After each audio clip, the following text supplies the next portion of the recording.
Welcome to the very first episode of Rest and Grease Garage. Today I'm going to be replacing the front struts on this 2010 Mazda 3. Recently I went through and redid a lot of the front suspension components, but at the time I was ordering parts I didn't realize how far gone the front struts were. So that's what we're going to be doing today, getting some new ones on, and hopefully it goes pretty easy.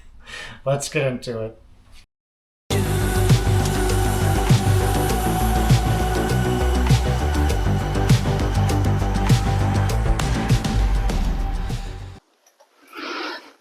Alright, so we've got the parking brake on, back wheels chalked off, and now we're going to jack it up. Alright, so now we're going to take off the tire. This is a 21 millimeter. Hopefully set to reverse. There you go.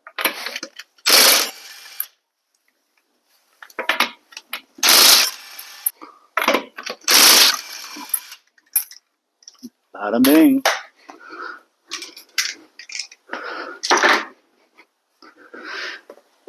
And then I always put the tire under the vehicle just for some added safety. Alright, first thing we need to do is disconnect the ABS sensor here. There we go. Now the ABS sensor is actually attached to a little bracket here. So we'll be pulling this off as well. And then this brake line, we got to pull this off. There's a little clip you can't even see. Back over here we got to pull out. So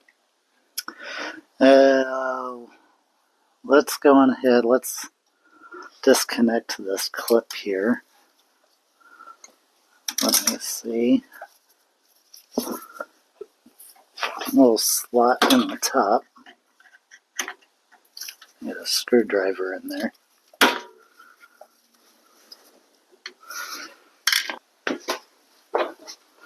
Alright, smaller screwdriver, engage.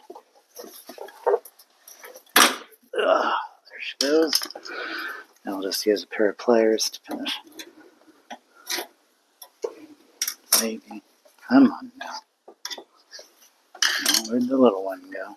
Thought we had it. And you just launch that right into your metal tray there. That looks like that. Sitting in there just like this. So using that little hole right there, I just stuck the screwdriver in and pulled it out. That should allow us to slide the brake line out here.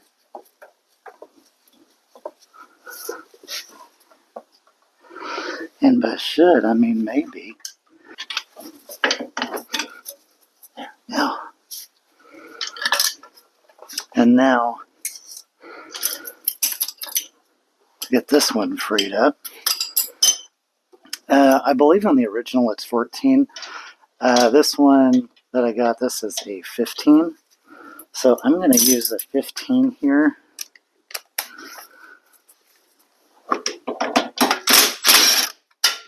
Oh, that actually did come all the way out. That surprises me. And the reason that surprises me is because, maybe I guess it's just because it's new. Anyway, stick that down there. Next I want to get out this bolt down here, which is a 17 millimeter, I believe. And I just know I'm going to need all the juices, so I'm going to use my big ol' impact here.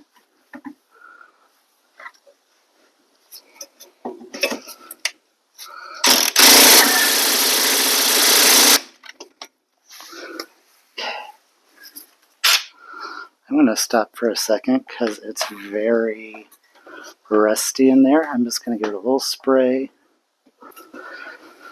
I've been hosing everything down, but some of these things are old and dusty, and I just want to keep them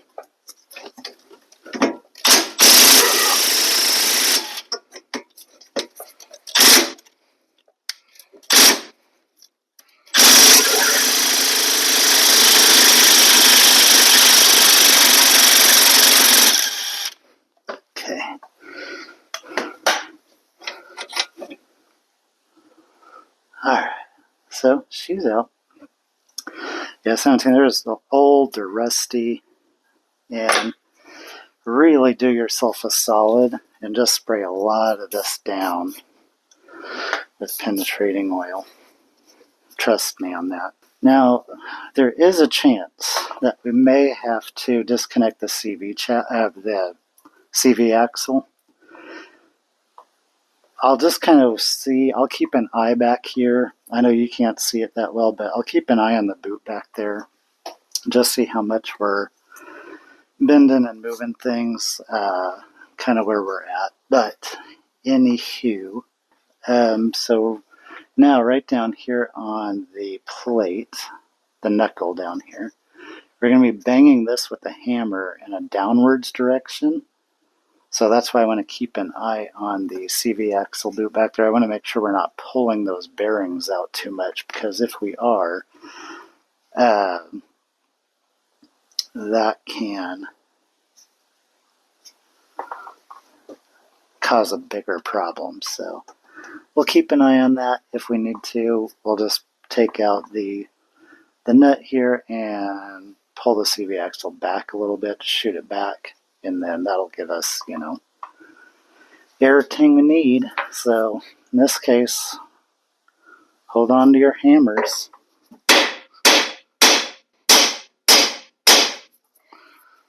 And we are moving. Slow and steady, but keep her lubed up.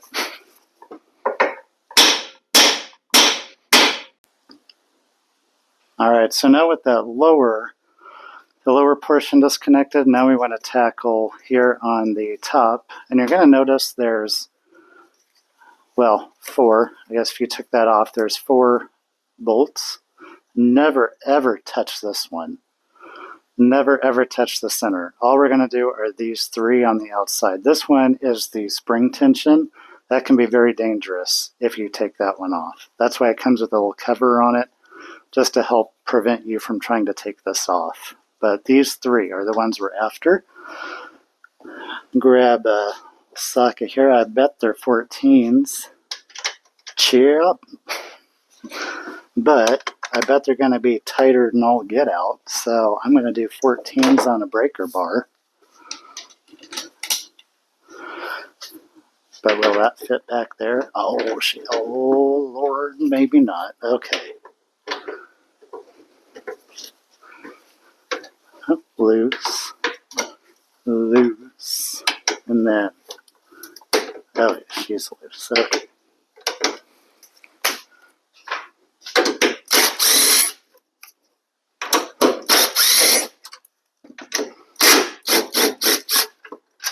Okay. Alright, so we got the screws taken out of top, the bolts, 3 of these old ears. I saved these. Save them. You'll see why. Maybe. I don't know. Okay, so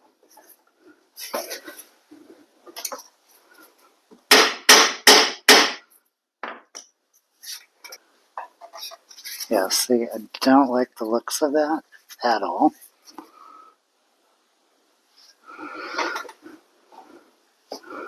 Really don't want to redo a CV shaft today.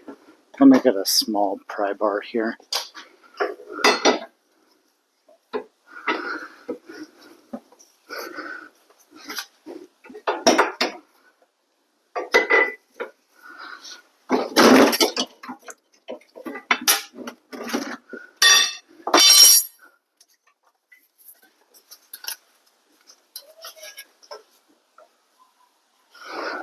Okay, and just like that.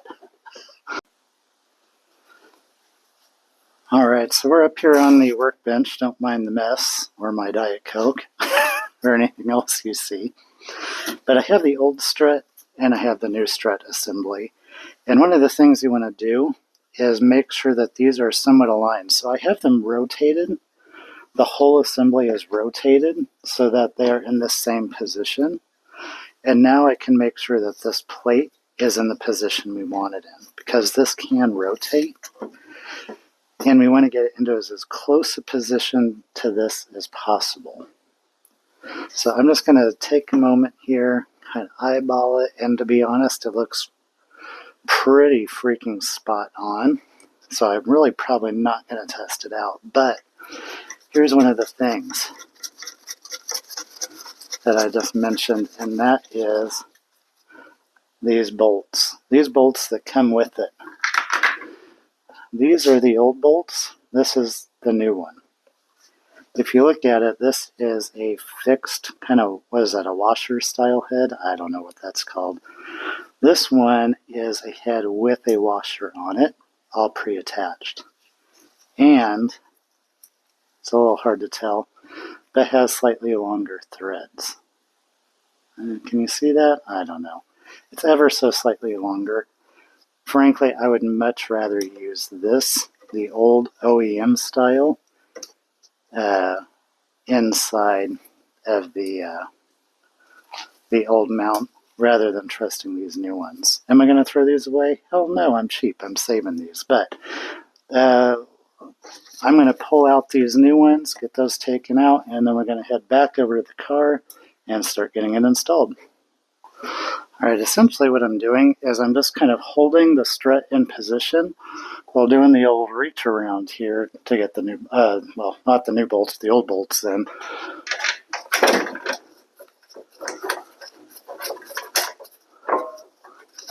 Alright, that wasn't working. I thought that would be a good game plan. It was not. Doing the whole reach around, I couldn't hold this and get it lined up for nothing, so...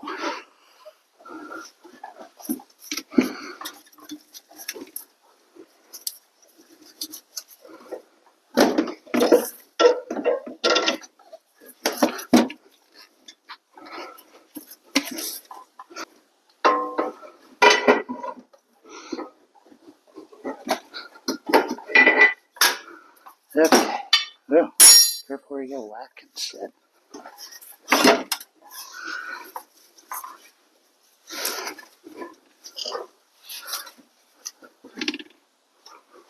Okay. Boy, I'm amazed. That almost just like went.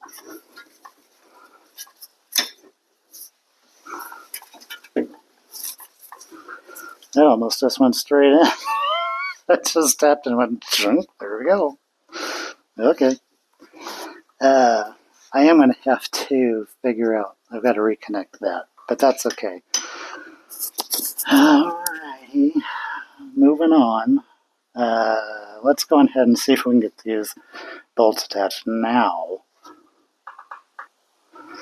Okay. Yeah, sure does look like fun.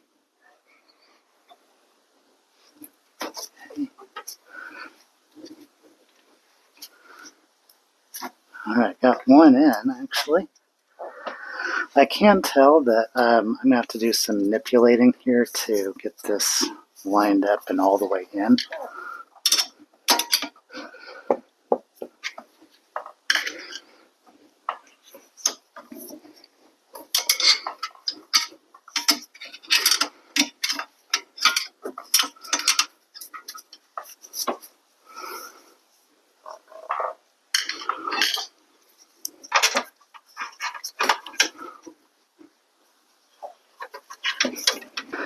I'm actually going to come in from the top with a screwdriver and try and line it up a little bit.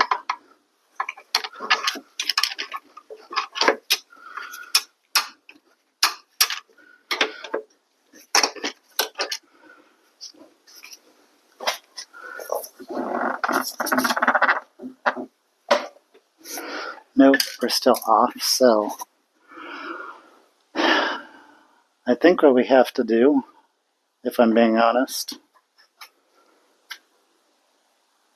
I think I'm going to grab the jack, the safety jack down here. I'm going to move it under this knuckle and see if we can't jack the tire. Put a little pressure on it. That's going to help pull everything back up kind of to right height. And that's what I'm going to have to do to reconnect the tie rod in link here. So.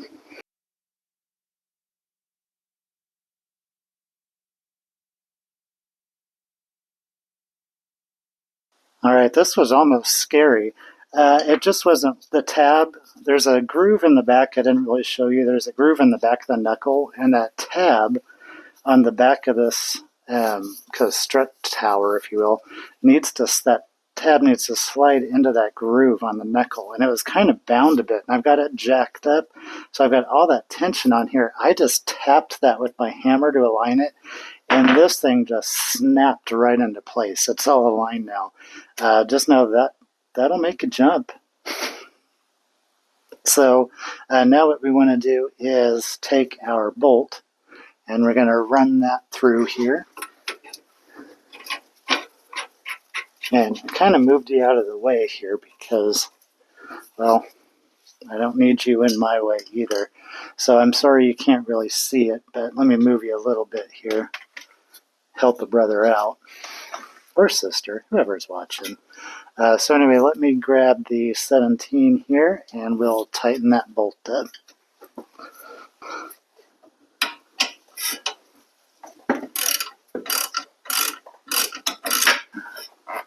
I just switched out to a longer ratchet here, but I'm going to get this tightened up and then we'll torque it down.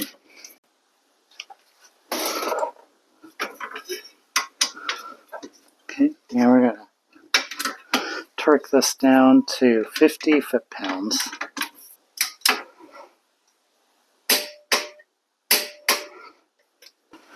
Alright, so once that's torqued, the next thing I want to do is retake off of the nut that's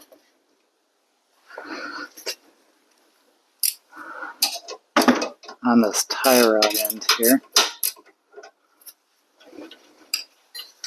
because we need to reattach the other bracket. And that's this bracket here.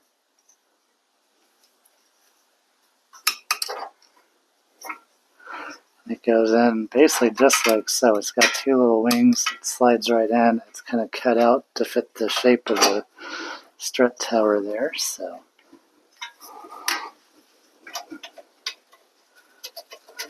I'm going to look it up to be sure, but I think this is like 40 or 45 foot-pounds, something like that.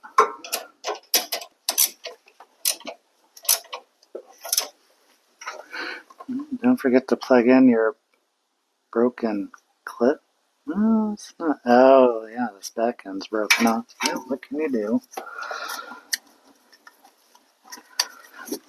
Who can see anything?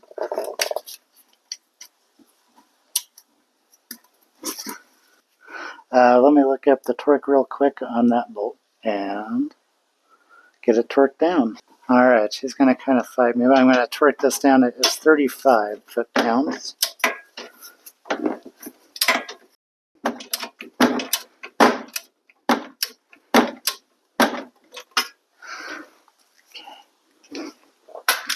I have a feeling that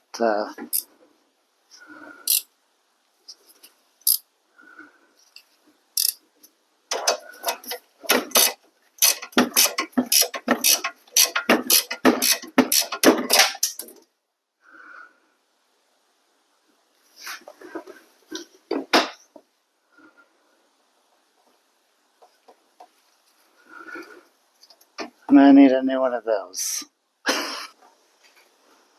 Alright, well, if you're coming back to us. Alright, so I'm back. Had to make a parts run. So the bolt to the, I think I kept calling it the tie rod. I don't know what it is. Sway bar link is what it is. I realized that. I'm like driving to the parts room, like, was I calling it a freaking tie rod? What? I don't know. So, anywho, sway bar. The nut, it snapped clean off while torquing it. So, that's a good thing, I guess. Rather it fail here than, on the road. So, parts run. Got us some moogies. But the new tie rod ends, there we go again, sway bar links. This one's actually have greasable zerks on them. Fancy that. So I'm kind of concerned, do I need to grease them? Have they been greased? Torque lock nuts to 38 foot-pounds.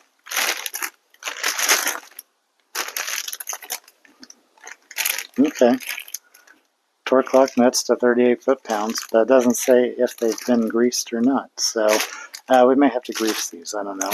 But let's go ahead. We got to finish getting this one out, the broken one. We'll get this out and then get the new one in and hopefully get this side wrapped up. Alright, so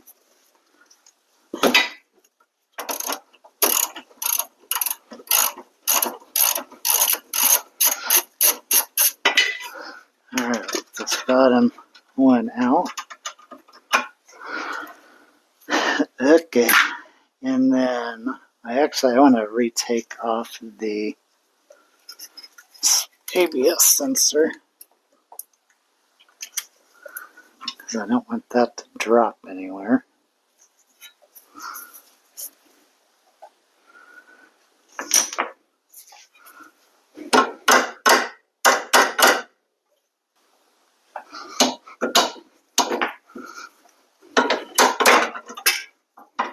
Okay. Alright, old one is out. Okay, so here's what's interesting. This style, as I said, it has the grease dirt on it. But look at that. It's got a closed end. However, the end of it is this kind of boxed end. So you could fit a wrench on it for tightening. Interesting. I actually think I like this design better. But before installing, we do want to make sure that they're roughly the same size, and they are. So, okay. New part going on.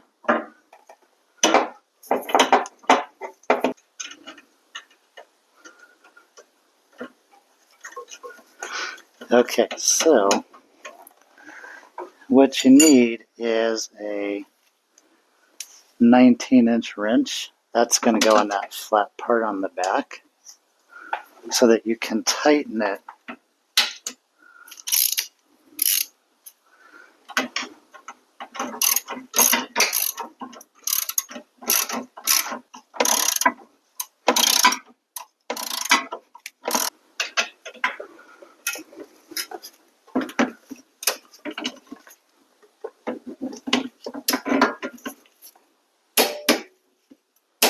With that done,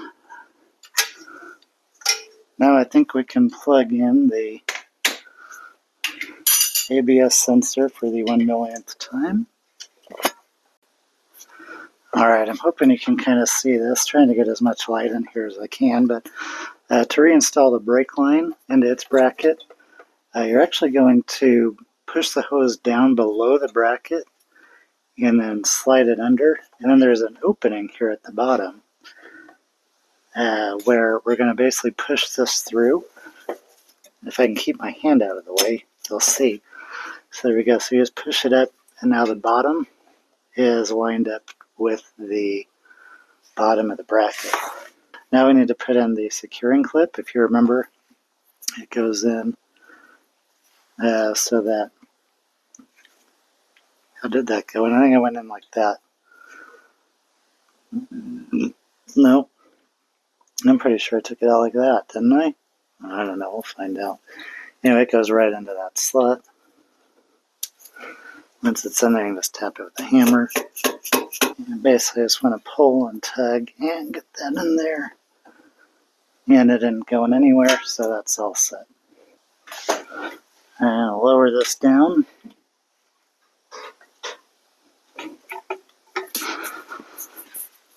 Alright, get our tire back up here.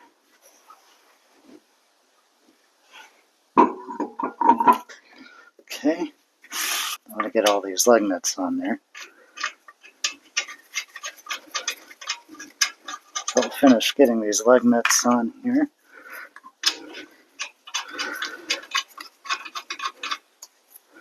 Not all the way, of course, but just a little bit. And then we'll just run them down. Okay. So now with those run down, when we lower the car, we can torque it. And we don't have to worry about the lug nuts being too loose, which could mess up the threading when you go to torque it and it's on the ground. So this just kind of gets it to that sweet spot, if that makes any sense. But let's lower her down.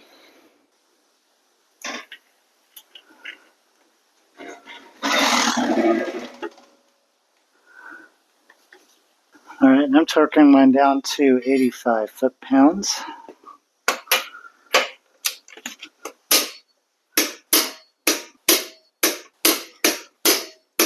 Car's down, wheels on. I think that's pretty good. Okay, I finished doing the front struts in the car. I'm just out running errands, testing it out, going through some bumpy parking lots, and I gotta say, it is night and day difference. It is so much smoother now than it was before we replaced the struts. It was almost dangerous because without the front struts, I mean, any turn, it just felt really unstable. I just felt all over the road, going through some tight turns, some high speed turns. I just feel like the vehicle's more grounded, it's more stable, I feel safer when I'm driving. The greasable zerts, kind of gunning it here. I did have to replace, or excuse me, sorry, I'm trying to drive. I did have to grease the zerts. I don't know that I had to, but I went on ahead. I put about 3 or 4 pumps of grease in each one. That did really well. So I think other than that, everything went really smooth. I'm really happy with how it turned out. I will say that the, I did replace the rear shocks, but I should go through and replace the back coils as well. So I think replacing the back coils, control arms, we'll do all of that. That will really help, I think, just refine the ride a little bit more. So with that, I think this video is done, and on to the next project.